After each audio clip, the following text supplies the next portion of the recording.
ओम शांति। आज 24 मार्च 2025 की प्रातः मुरली मधुबन से बाबा कहते हैं, मीठे बच्चे, यह ज्ञान तुम्हें शीतल बनाता है। इस ज्ञान से काम क्रोध की आग खत्म हो जाती है। भक्ति से वह आग खत्म नहीं होती। प्रश्न, याद में मुख्य मेहनत कौन सी है? उत्तर, बाबा की याद में बैठते समय देह भी याद ना आए। आत्मा अभिमानी बन बाबा को याद करो, यही मेहनत है। इसमें ही विघ्न पड़ता है, क्योंकि आधा कल्प देह अभिमानी रहे हो। भक्ति माना देह की याद। ओम शांति। तुम बच्चे जानते हो, याद के लिए एकांत की बहुत ज़रूरत है। जितना तुम एकांत व शांत में बाबा की याद में रह सकते हो, उतना झुंड में नहीं रह सकते हो। स्कूल में भी बच्चे पढ़ते हैं तो एकांत में जाकर स्टडी करते हैं। इसमें भी एकांत चाहिए। घूमने जाते हो तो उसमें भी याद की यात्रा मुख्य है। पढ़ाई तो बिल्कुल सहज है, क्योंकि आधा कल्प माया का राज्य आने से ही तुम देह अभिमानी बनते हो। पहला शत्रु है देह अभिमान। बाबा को याद करने के बदले देह को याद कर लेते हैं। इसको देह का अहंकार कहा जाता है। यहाँ तुम बच्चों को कहा जाता है, आत्म अभिमानी बनो। इसमें ही मेहनत लगती है। अब भक्ति तो छोटी, भक्ति होती ही है शरीर के साथ। तीर्थों आदि पर शरीर को ले जाना पड़ता है। दर्शन करना है, यह करना है, शरीर को जाना पड़े। यहाँ तुमको यही चिंतन करना है कि हम आत्मा है। हमको परमपिता परमात्मा बाबा बिंदी को याद करना है। बस जितना याद करेंगे तो पाप कट जाएंगे। भक्ति मार्ग में तो कभी पाप कटते नहीं है। कोई बूढ़े आदि होते हैं तो अंदर में यह वहम होता है, हम भक्ति नहीं करेंगे तो नुकसान होगा, नास्तिक बन जाएंगे। भक्ति की जैसे आग लगी हुई है और ज्ञान में है शीतलता। इसमें काम क्रोध की आग खत्म हो जाती है। भक्ति मार्ग में मनुष्य कितनी भावना रखते हैं, मेहनत समझो बद्रीनाथ पर गए, मूर्ति का साक्षात्कार हुआ, फिर क्या? झट भावना बन जाती है। फिर बद्रीनाथ के सिवाय और कोई की याद बुद्धि में नहीं रहती। आगे तो पैदल जाते थे। बाबा कहते हैं, मैं अल्पकाल के लिए उनकी मनोकामनाएं पूरी कर देता हूँ, साक्षात्कार कराता हूँ। बाकी मैं इनसे मिलता नहीं हूँ। मेरे बिगर वर्षा थोड़े ही मिलेगा। वर्षा तो तुम बच्चों को मेरे से ही मिलना है ना। यह तो सभी देहधारी है। वर्षा एक ही बाबा रचयिता से मिलता है। बाकी जो भी है जड़ अथवा चैतन्य, वह सारी है रचना। रचना से कभी वर्षा मिल न सके। पतित पावन एक बाबा ही है। कुमारियों को तो संगदोष से बहुत बचना है। बाबा कहते हैं, इस पतित पने से तुम आदि मध्य अंत दुख ही दुख पाते हो। अभी सब है पतित, तुम्हें अभी पावन बनना है। निराकार बाबा ही आकर तुमको पढ़ाते हैं। ऐसे कभी नहीं समझो कि ब्रह्मा पढ़ाते हैं। सबकी बुद्धि शिव बाबा तरफ रहनी चाहिए। शिव बाबा इन द्वारा पढ़ाते हैं। तुम दादियों को भी पढ़ाने वाला शिव बाबा है। उनकी क्या खातिरी करेंगे? तुम शिव बाबा के लिए अंगूर आम ले आते हो। शिव बाबा कहते हैं, मैं तो अभोक्ता हूँ। तुम बच्चों के लिए ही सब कुछ है। भक्तों ने भोग लगाया और बांट कर खाया, मैं थोड़े ही खाता हूँ। बाबा कहते हैं, मैं तो आता ही हूँ तुम बच्चों को पढ़ाकर पावन बनाने। पावन बनकर तुम इतना ऊंच पद पाएंगे। मेरा धंधा यह है। कहते ही है शिव भगवानुवाच। ब्रह्मा भगवानुवाच तो कहते नहीं है। ब्रह्मावाच भी कभी नहीं कहते हैं। भल यह भी मुरली चलाते हैं, परंतु हमेशा समझो शिव बाबा चलाते हैं। किसी बच्चे को अच्छा तीर लगाना होगा तो खुद प्रवेश कर लेंगे। ज्ञान का तीर तीखा गाया जाता है ना। साइंस में भी कितनी पावर है, बॉम्ब्स आदि का कितना धमाका होता है। तुम कितनी साइलेंस में रहते हो। साइंस पर साइलेंस विजय पाती है। तुम इस सृष्टि को पावन बनाते हो। पहले तो अपने को पावन बनाना है। ड्रामा अनुसार पावन भी बनना ही है, इसलिए विनाश भी नूंधा हुआ है।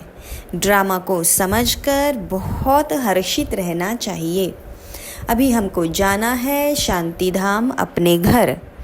बाबा कहते हैं वह तुम्हारा घर है। घर में तो खुशी से जाना चाहिए ना। इसमें देही अभिमानी बनने की बहुत मेहनत करनी है।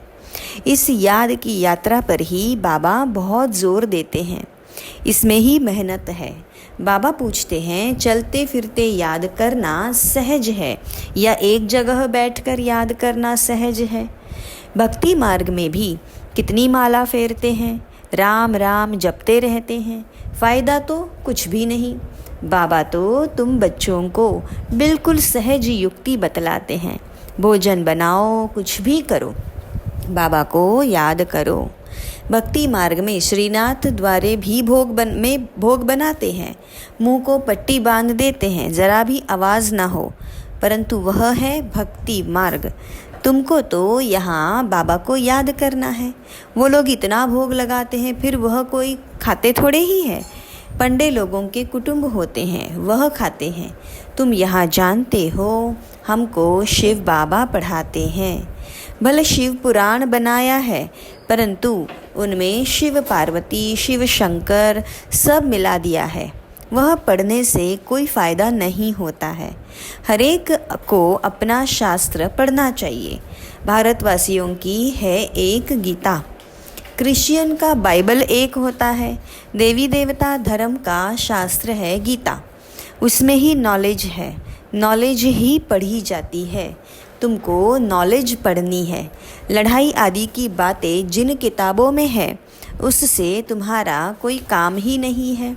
हम हैं योगबल वाले, फिर बाहुबल वालों की कहानियाँ क्यों सुने। तुम्हारी वास्तव में लड़ाई है नहीं। तुम योग बल से 5 विकारों पर विजय पाते हो। तुम्हारी लड़ाई है 5 विकारों से। वह तो मनुष्य से लड़ाई करते हैं। तुम अपने विकारों से लड़ाई लड़ते हो। यह बातें सन्यासी आदि समझा ना सके। तुमको कोई ड्रिल आदि भी नहीं सिखलाई जाती है। तुम्हारी ड्रिल एक ही है। तुम्हारा है ही योग बल। याद के बल से 5 विकारों पर जीत पाते हो। यह 5 विकार दुश्मन है। उनमें भी नंबर 1 है देह अभिमान। बाबा कहते हैं तुम तो आत्मा हो ना। तुम आत्मा आती हो, आकर गर्भ में प्रवेश करती हो। मैं तो इस शरीर में विराजमान हुआ हूँ। मैं कोई गर्भ में थोड़े ही जाता हूँ। सतयुग में तुम गर्भ महल में रहते हो, फिर रावण राज्य में गर्भ जेल में जाते हो। मैं तो प्रवेश करता हूँ। इसको ही दिव्य जन्म कहा जाता है। ड्रामा अनुसार मुझे इसमें आना पड़ता है। इनका नाम ब्रह्मा रखता हूँ, क्योंकि यह मेरा बना है ना। अडॉप्ट होते हैं तो नाम कितने अच्छे अच्छे रखते हैं। तुम्हारे में भी बहुत अच्छे अच्छे नाम रखे हैं। लिस्ट बड़ी वंडरफुल आई थी संदेशी द्वारा। बाबा को सब नाम थोड़े ही याद है। नाम से तो कोई काम नहीं, शरीर पर नाम रखा जाता है ना। अब तो बाबा कहते हैं अपने को सिर्फ आत्मा बिंदी समझो, बाबा को याद करो। बस तुम जानते हो हम पूज्य देवता बनते हैं, फिर राज्य करेंगे। फिर भक्ति मार्ग में हमारे ही चित्र बनाएंगे। देवियों के बहुत चित्र बनाते हैं। आत्माओं की भी पूजा होती है। मिट्टी के शालिग्राम बनाते हैं, फिर रात को तोड़ डालते हैं। देवियों को भी सजाकर पूजा कर फिर समुद्र में डाल देते हैं। बाबा कहते हैं मेरा भी रूप बनाकर खिला पिलाकर फिर मुझे कह देते ठिक्कर भित्तर में है। सबसे दुर्दशा तो मेरी करते हैं। तुम कितने गरीब बन गए हो। गरीब ही फिर ऊंच पद पाते हैं। साहूकार मुश्किल उठाते हैं। बाबा भी साहूकारों से इतना लेकर क्या करेंगे। यहाँ तो बच्चों के बूंद बूंद से यह मकान आदि बनते हैं। कहते हैं बाबा हमारी एक ईंट तो लगा दो। समझते हैं रिटर्न में हमको सोने चांदी के महल मिलेंगे। वहाँ तो सोना ढेर रहता है, सोने की ईंटें होगी तो मकान बनेंगे। तो बाबा बहुत प्यार से कहते हैं मीठे मीठे बच्चों अब मुझे याद करो। अब सारा नाटक पूरा होता है। बाबा गरीब बच्चों को साहूकार बनने की युक्ति बताते हैं। मीठे बच्चे तुम्हारे पास जो कुछ भी है ट्रांसफ़र कर दो।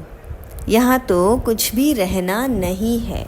यहाँ जो ट्रांसफ़र करेंगे वह नई दुनिया में तुमको 100 गुना होकर मिलेगा। बाबा कुछ मांगते नहीं है, वह तो दाता है। यह युक्ति बताई जाती है। यहाँ तो सब मिट्टी में मिल जाना है। कुछ ट्रांसफ़र कर देंगे तो तुमको नई दुनिया में मिलेगा। इस पुरानी दुनिया के विनाश का अब यह समय है। यह कुछ भी काम में नहीं आएगा। इसलिए बाबा कहते हैं घर घर में यूनिवर्सिटी कम हॉस्पिटल खोलो जिससे हेल्थ और वेल्थ मिलेगी। यही मुख्य है।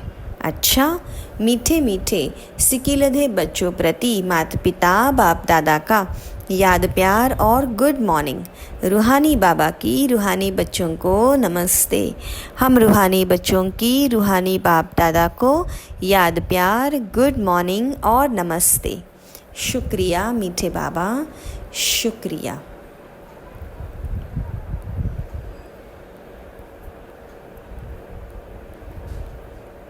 रात्रि क्लास 12 मार्च 1968।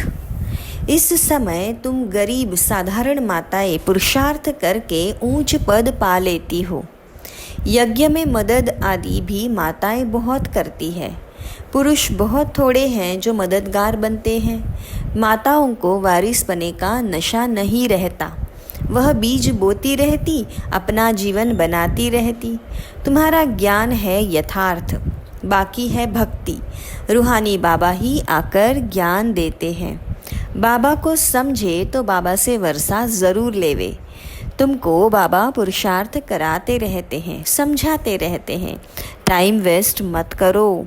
बाबा जानते हैं कोई अच्छे पुरुषार्थी है, कोई मीडियम, कोई थर्ड। बाबा से पूछो तो बाबा झट बता दे तुम फर्स्ट हो या सेकंड हो या थर्ड हो। किसको ज्ञान नहीं देते हो तो थर्ड क्लास ठहरे। सबूत नहीं देते तो बाबा ज़रूर कहेंगे ना। भगवान आकर जो ज्ञान सिखलाते हैं वह फिर प्रायलोप हो जाता है। यह किसको भी पता नहीं है। ड्रामा के प्लान अनुसार यह भक्ति मार्ग है। इनसे कोई मुझे प्राप्त कर नहीं सकता। सतयुग में कोई जा नहीं सकता। अभी तुम बच्चे पुरुषार्थ कर रहे हो। कल्प पहले मिसल जितना जिसने पुरुषार्थ किया है उतना करते रहते हैं। बाबा समझ सकते हैं अपना कल्याण कौन कौन कर रहे हैं। बाबा तो कहेंगे रोज़ इन लक्ष्मी नारायण के चित्र के आगे आकर बैठो। बाबा आपकी श्रीमत पर यह वर्षा हम ज़रूर लेंगे। आप सामान बनाने की सर्विस का शौक़ ज़रूर चाहिए। सेंटर्स वालों को भी लिखता हूँ। इतने वर्ष पढ़े हो, किसको पढ़ा नहीं सकते हो तो बाकी के पढ़े क्या हो। बच्चों की उन्नति तो करनी चाहिए ना। बुद्धि में सारा दिन सर्विस के ख्याल चलने चाहिए। तुम वानप्रस्थी हो ना। वानप्रस्थियों के भी आश्रम होते हैं। वानप्रस्थियों के पास जाना चाहिए। मरने के पहले लक्ष्य तो बता दो। वाणी से परे तुम्हारी आत्मा जाएगी कैसे। पतित आत्मा तो जा न सके। भगवान उवाच मामेकम याद करो तो तुम वानप्रस्थ में चले जाएंगे। बनारस में भी सर्विस ढेर है। बहुत साधु लोग काशीवास के लिए वहाँ रहते हैं। सारा दिन कहते रहते हैं शिव, काशी, विश्वनाथ, गंगा। तुम्हारे अंदर से अंदर में सदैव खुशी की ताली बजती रहनी चाहिए। स्टूडेंट हो ना, सर्विस भी करते हैं, पढ़ते भी हैं। बाबा को याद करना है, वर्षा लेना है। हम अब शिव बाबा के पास जाते हैं। यह मन मनाभव है, परंतु बहुतों को याद रहती नहीं है, झरमुई झगमुई करते रहते। मूल बात है याद की, याद ही खुशी में लाएगी। सभी चाहते तो है कि विश्व में शांति हो। बाबा भी कहते हैं, उन्हें समझाओ कि विश्व में शांति अब स्थापन हो रही है। इसलिए बाबा लक्ष्मी नारायण के चित्र को जास्ती महत्व देते हैं। बोलो, यह दुनिया स्थापन हो रही है जहाँ सुख, शांति, पवित्रता सब कुछ था। सभी कहते हैं विश्व में शांति हो, प्राइज़ भी बहुतों को मिलती रहती है। वर्ल्ड में पीस स्थापन करने वाला तो मालिक होगा ना। इन्हों के राज्य में विश्व में शांति थी। एक भाषा, एक राज्य, एक धर्म था। बाकी सभी आत्माएं निराकारी दुनिया में थी। ऐसी दुनिया किसने स्थापन की थी? पीस किसने स्थापन की थी? फॉरेनर्स भी समझेंगे यह पैराडाइज था, इन्हों का राज्य था। वर्ल्ड में पीस तो अब स्थापन हो रही है। बाबा ने समझाया था, प्रभात फेरी में भी यह लक्ष्मी नारायण का चित्र निकालो, जो सभी के कानों में आवाज़ पड़े कि यह राज्य स्थापन हो रहा है। नरक का विनाश सामने खड़ा है, यह तो जानते हैं। ड्रामा अनुसार शायद देरी है, बड़ों बड़ों के तकदीर में अभी नहीं है, फिर भी बाबा पुरुषार्थ कराते रहते हैं। ड्रामा अनुसार सर्विस चल रही है। अच्छा, गुड नाइट।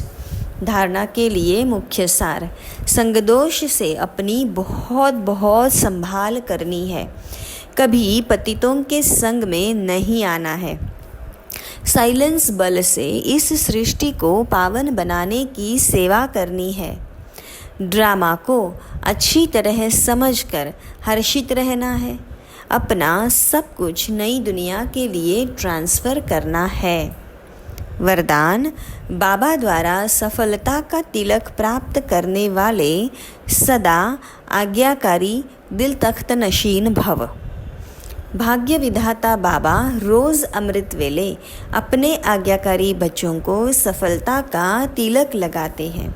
आज्ञाकारी ब्राह्मण बच्चे कभी मेहनत व मुश्किल शब्द मुख से तो क्या संकल्प में भी नहीं ला सकते हैं। वह सहज योगी बन जाते हैं।